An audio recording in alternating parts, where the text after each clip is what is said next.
Jerry, anong nararamdaman mo ngayon na ikaw ngayon ay nasa kulungan? Sanay na po ako kahit saan po mapunta, kaya wala po, masaya lang. Sa tingin mo, bakit ka napunta dito sa kulungan? Yung kinasuhan po ko, di ba, ninakawan kami, tapos ang ginawa ko, sinundan ko sila, binasag ko yung bintana, kinasuhan ako. Kaya ako nakulong, ma'am. Bakit mo binasag yung bintana? Nauna po silang gumawa ng kasalanan. Nakita mo ba talaga? Opo, nasa bahay po ako, ninakaw nila yung mga gulay namin, tsaka sili. Bakit palagi ka na nagwawala doon sa barangay ninyo? Kahit kunti po silang nagsasabing ay bastos ako, kunti lang po sila kasi kaaway nila ako. Kaya yun ang sinasabi nila. Ipagtanong ako dun, talagang mabait po ako. Kasi na-try na rin namin na maipagtanong-tanong doon kung ano yung klase na ugali meron ka or paano ka makitungo doon. Eh, ikaw daw ay sakit sa ulo. Ano masasabi mo doon? Ang laging nakakausap nyo po ay mga kaaway ko. Kunti lang po, wala po silang 20. Kasi naiinggit po sila sa akin. Nagme-merienda ako big time ang tawag nila sa akin. Ano sa tingin mo yung kinaiinggitan nila sa iyo? Yung ako po'y may bilin sa aking general na lolo na Benjamin Magalong. Sabi ng lolo ko, siga overall daw ako. Kaya lagi akong kinukurso na daan kahit nakaupo lang. Ngayon, ano naiisip mo na nandiyan ka sa kulungan? Wala po. Hinihintay lang na makalaya. Nag-iisip ng mga menu na iluluto pag nakalaya na. Mga pansit na tinawag kong pansit agasang manananam. Yung sobra sa na sarap yung mga luto. Ikaw ba ay nagdodroga? Ay hindi po. Yung may maintenance lang po na gamot. Kasi PWD na rin ako. Paano mo nasabing PWD ka? Ano ang sakit mo? In-apply ako ng tita kong Wardina na Soriano. Yung ito po mga pilat ko sa disgrasya, tapos may bali ako sa siko, tapos tuhod, tapos tadyang may bali-bali po ako. Paano ka naging PWD? Yun po, alam ng tita ko po na Wardina sa City Jail.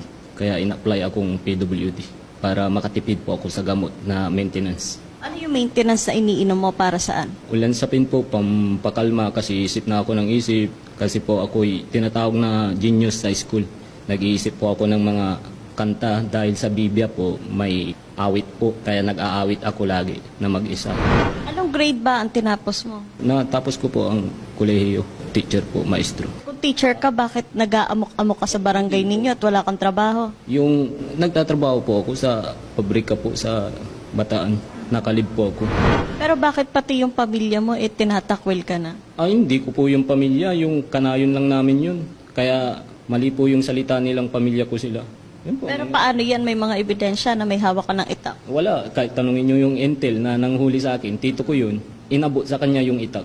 Maraming nakakita kung, siyempre, hahabulin ko ng itak. Siyempre, may tendency na mapatay ko sila. Ang hina nilang tumakbo, mabilis po ako, athletic. Medalist po ako, mabilis ko po silang mapapatay. Walang namatay. Nabanggit nila, Kapitan, na ikaw ay pinunta na sa ospital, sa mental hospital, pero ikaw ay negative nga sa kapansanan pang mental. Ngayon, ginagamit mo na lang ba ito para makatakas diyan sa mga kasalanan na ginawa mo para hindi ka makulong?